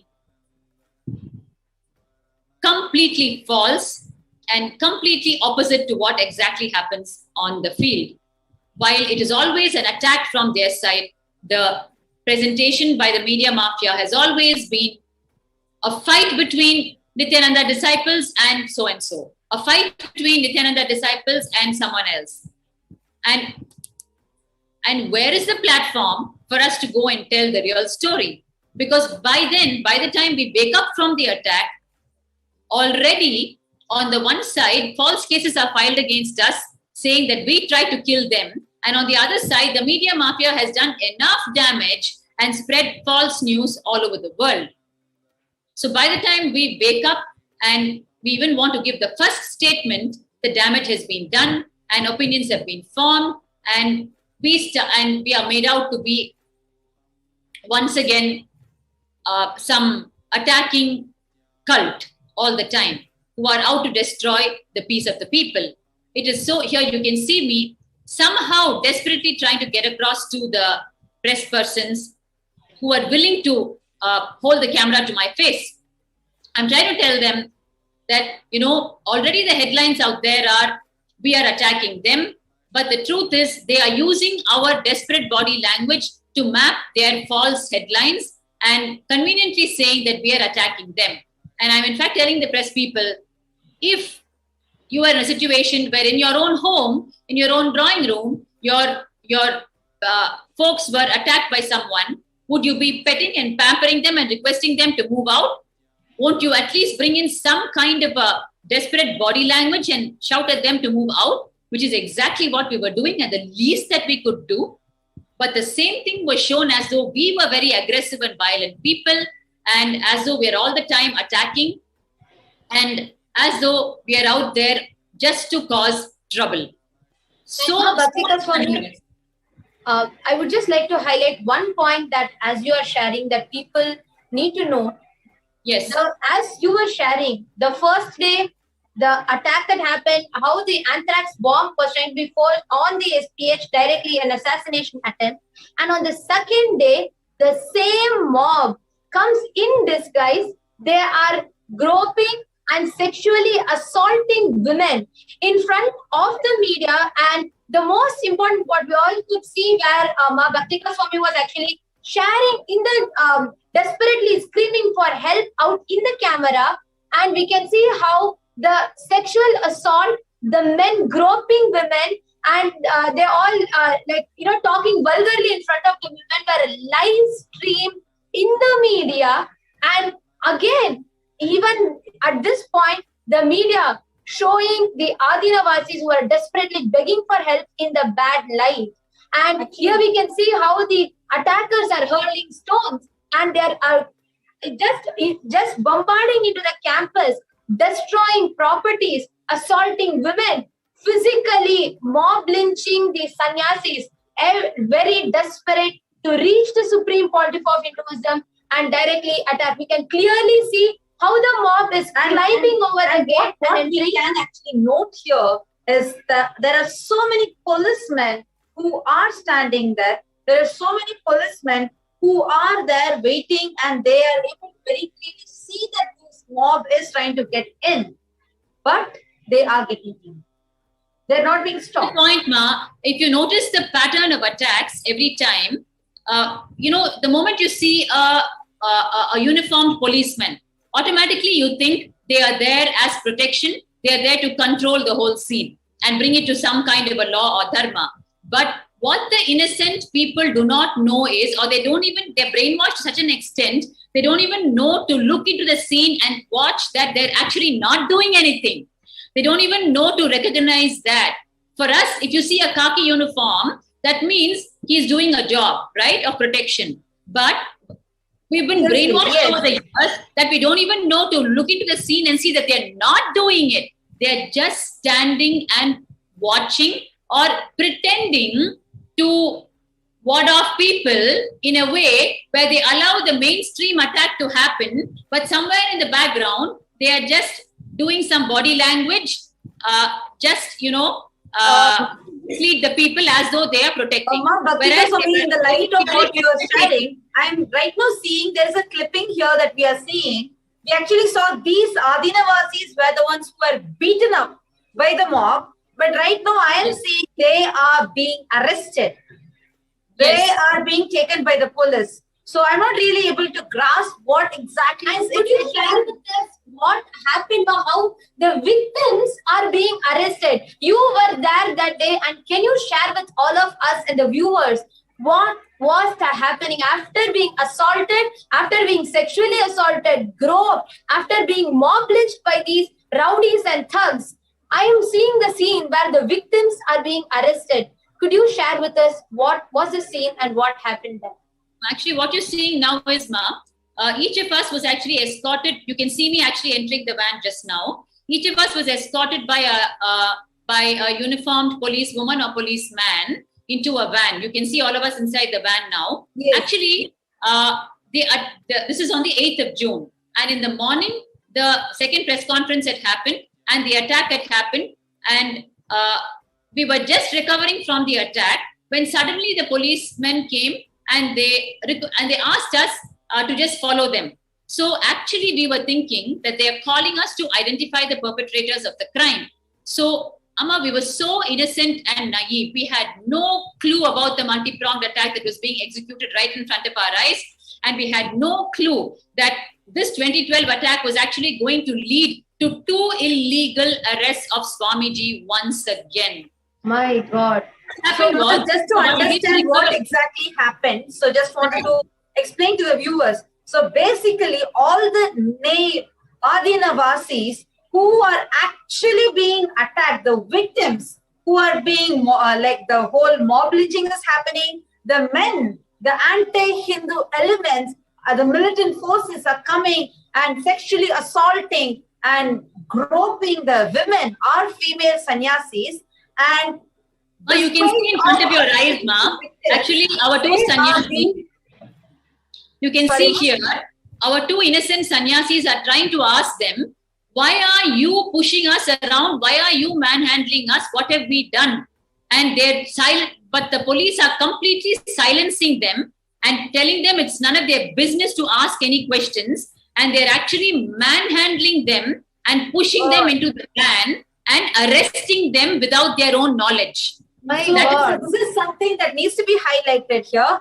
The victims, people who have been beaten up, who have been sexually assaulted, who have been mob lynched, the victims are being arrested by the police, whereas the mob, the people who are attacking, they are not even being brought near the van.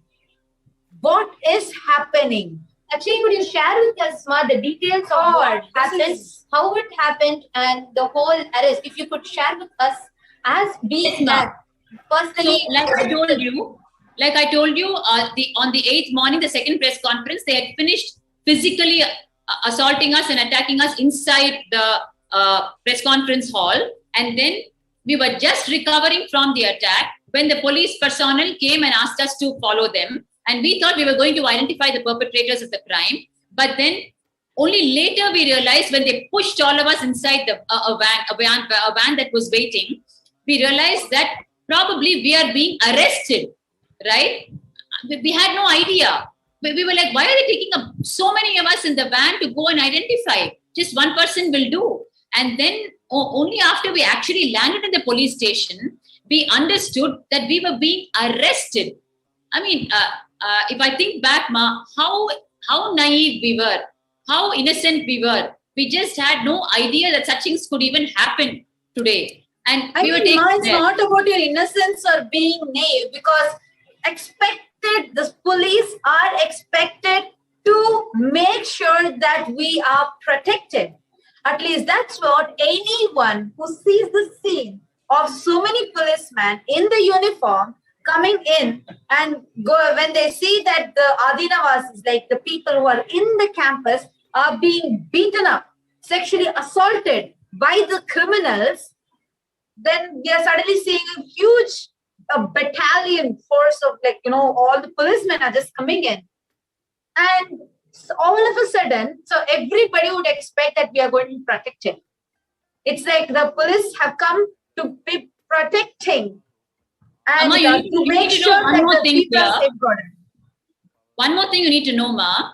How we got arrested was, Ajit Hanuma Kanavar, who was the assassin, who was the assassinator of the 7th of June, just the previous day, he actually came back into the campus with police bandobast, okay, with police protection.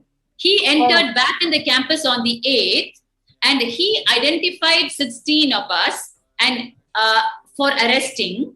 And because he had already gone to the police station the previous day and slapped a false case against Swamiji as accused one and 16 of us, saying that we were causing a life threat on him, and for protecting his life, he's filing a case. We were Actually, just this clipping is too painful to see, ma. As you're sharing this clipping where they're pushing Swamiji like this, it's extremely painful to even see this. You should know exactly what is happening in this scene right now, what is meeting your eye now.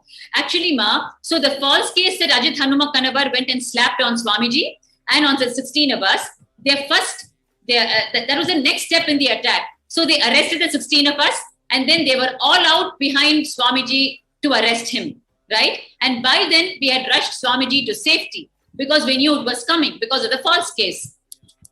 And what happened was, the media mafia started spreading all lies about the previous 2 days' happenings, and then they started hooting to arrest Swamiji. And Swamiji, as always, abiding by the law, was coming to get his anticipatory bail. And then the next crime happened, which is his anticipatory bail hearing was actually for no reason adjourned and postponed to the next day. That was such a shocker to us, and it was a danger signal because then we didn't know what was in the offing for us. Why did they postpone the bail hearing? Even murderers get a bail today. It is their right to fight for their case. And here they have postponed the bail hearing of Swamiji. So what did they have up in their sleeve? And then what happened when the bail hearing got postponed? By then, they had created a huge mob outside the courtroom, right? So when Swamiji had to be brought out, because the bail hearing was postponed, there was huge mob lynching happening on Swamiji. With the police there who had organized for the mob lynching and who were just pretending to be around Swamiji. And they told us that so it is not safe for Swamiji to step out now because there's huge mob out there. And what they did without informing us, they arrested Swamiji and took him away, saying he's under protective custody, which is actually an illegal arrest, put in raw words. And you won't believe it, ma. I will never forget those 36 hours because those 36 hours, we did not know where Swamiji was and what they had done to his body and what they had possibly fed him with and what torture they had put him, because we had the experience in 2010 when he was 53 days in illegal imprisonment. There was attempt to poison him multiple times and he was physically tortured and he was tried to be psychologically tortured. They had got even tile cutting machines to run the whole night outside his room so that the frequency of noise would torture him on one side. Actually, I just want to highlight that. Actually, according to human rights, if you just read the UN human rights, one of the violations is any tile cutting or marble cutting sound being exposed to a person. And if they're tortured by that, it is actually written law. I was actually quite shocked when I read it. When I was reading what all are like the against human rights, what are the actions that they do against human rights? I was shocked when I saw that because that's exactly like what you're telling now. They expose this continuous tile cutting sound next to Swamiji just to torture Swamiji. God, so and also, I would like to highlight another point. I would like to request the NTV operator to rewind a little bit back. We can see a newspaper clipping which says a battalion of 600 police were deployed for Swamiji. This is just, actually, I would like to quote something here. Even for the worst of criminals, so many policemen are not required. Here, for one innocent, and if Swamiji is just continuously abiding by the law, and an innocent person just to demonize Swamiji in the public, creating not just the whole lawfare, but the way we can see how the police are manhandling Swamiji, pushing him into the van, pulling him and dragging him in front of the public eye, just to demonize Swamiji in the public. For a person who has been completely abiding by the laws, and first, for a person who is innocent, second, abiding by the law, just to create confusion in the public, this is a way of causing a programmed confusion where the viewers will get confused to see a battalion of 600 police just for one sannyasi, one man who is abiding by the laws. This was just another big tactic to demonize in the eyes of the public, to demonize the Supreme Pontiff of Hinduism, who was innocent, just to create a scene and just to create that kind of a confusion and panic amongst the disciples. Just what you're sharing, just now the clipping to show. Swamiji is walking like normally. Swamiji is walking from behind. Someone is just pushing Swamiji. There is no need for all those. It's just extremely painful. I don't have words to describe this. I mean, it's total unjust, unfair. And actually, Ma Bhatrika Swami, I can understand when you are telling what kind of a panic you all would have been through for those 36 hours of not knowing where the Supreme Pontiff of Hinduism is, and not, first of all, being sure the way the lawfare happened, the way police are manhandling the Supreme Pontiff of Hinduism, and the whole thing, it was pushed to such an extent where the disciples had to file habeas corpus in the panic. They were panic-stricken, they were grief-stricken, and they were desperate to know, just to get confirmation, just with the hope that the Supreme Pontiff of Hinduism is alive, just to know that basic information. And you were there when the habeas corpus was filed. In fact, if you would like to share more about how that part happened, where you all were panicking, how the whole arrest of the Supreme Pontiff had happened, how his life was at threat, how he was manhandled, how the mob, there was so much of continuously mob attacking, media violence, and police themselves were manhandling. Would you like to share what was the situation for all the disciples and all the devotees who were panicked and who were searching for the Supreme Pontiff of Hinduism? Definitely, Ma. So, like I said, they took Swamiji away. They took him away to an undisclosed location, and 36 hours was a nightmare for us. We were just on the streets, not knowing where they had kept him, what had come to his body. We just had no clue. And the next day was supposed to be the anticipatory bail hearing, which had got illegally adjourned to the next day, if you remember. I just shared with you, right? So the next day dawned, and then we rushed to the court again. And they are bringing Swamiji for the bail hearing. From where, which location, we don't know. So here he is surrounded completely by them, and they've come for the bail hearing, and then the bail is granted, right? The moment the bail is granted, we are just eager to grab Swamiji and take him to safety. Then what happens? They tell us, again, there is a huge mob waiting outside. The place was just thronging, right? And they told us, we will take him and hand over Swamiji safely to you in the border so that you can take him and go. Right? And it was not even a situation where we could say a yes or no, right? So we could not even get near Swamiji. We could just stand and watch. And this is information that we were getting from one or two police personnel who were just there in the fringe of it, right? So then what happened? They took him again into the van. So then we started following the van. And the van, instead of going in the direction that they had told us they're going to take him and leave him with us, it went in the opposite direction. And that just ran chills down our spine, right? The van started heading towards Ramnagar, towards the DC magistrate office. And we were wondering, why would they take him? He's been given the bail. He's supposed to be handed over. He's supposed to go back home, right? But they took him back to the DC magistrate's office. and the Adinavasis were actually trying to follow the van very closely. And then what happened was, once the van entered the regional magistrate's office, they locked the gates on the face of the car that was following. And therefore, our Adinavasis could not enter. They were stuck outside. They begged, pleaded to be allowed inside. And by then, the roads were thronging with people. The media mafia, their vehicles were parked for 1 kilometer stretch leading up to the DC magistrate's office. And we had no clue what was going to happen to him inside.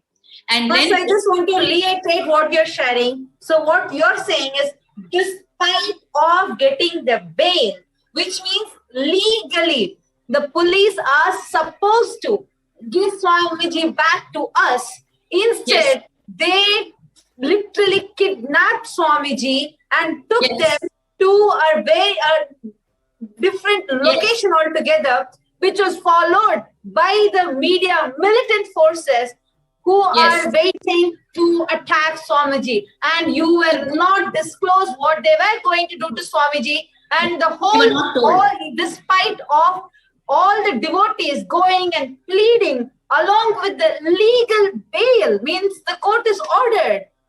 Yes. So it's not even a question about justice or anything. Where are they even respecting the law here? That to a law-abiding citizen, Swamiji, they're first of all, they're just pushing. We can see in these video clips are extremely painful. So when Swamiji is walking, we can just clearly see from behind, they're just pushing. They're actually squeezing Swamiji's hand. Don't know whether they scratch Swamiji with their nails. No idea how much they would have pushed and tortured Swamiji. We can just see even in this clipping. And despite of the legal bail being there, this was what we got. This is something like unimaginable. The injustice, or I don't know what word to use, but understand, just for all of us, despite of this, just not even 1% of what Swamiji has gone through just for us. Oh Hindus, at least now let us all wake up. Understand, this is what is happening to Supreme Pontiff of Hinduism itself. Now, out of his utmost compassion, his tyaga, the sacrifice, he, despite of going through all these, has come down again. Today, again, we are going to be having the live Nithyananda SATSANG directly by the Supreme Pontiff of Hindus, just for us. Let us all get ready to receive the avatar. Sit with your head, neck and spine in a straight line. Close your eyes. Breathe in and breathe out. Deeply and slowly. Out of the space of gratitude, where we realize the avatar has gone through so much, taken up everything on him, just for us. From this space of deep gratitude, let us all chant the Mahavakya. Om Nithyananda Paramashivoham. Om Nithyananda Paramashivoham. Om Nithyananda Paramashivoham. Continue to be in the deep meditative space of gratitude as we all prepare ourselves to receive the Supreme Pontiff of Hinduism, the direct audience with the avatar. Continue to sit straight as we all chant the Mahavakya. Om Nithyananda Paramashivoham. Om Nithyananda Paramashivoham.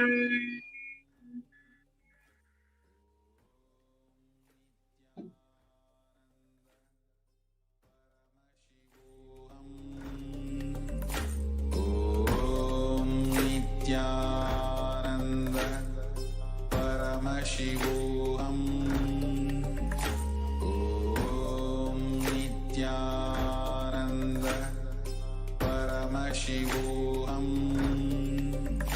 Om Nithyananda Paramashivoham. Om Nithyananda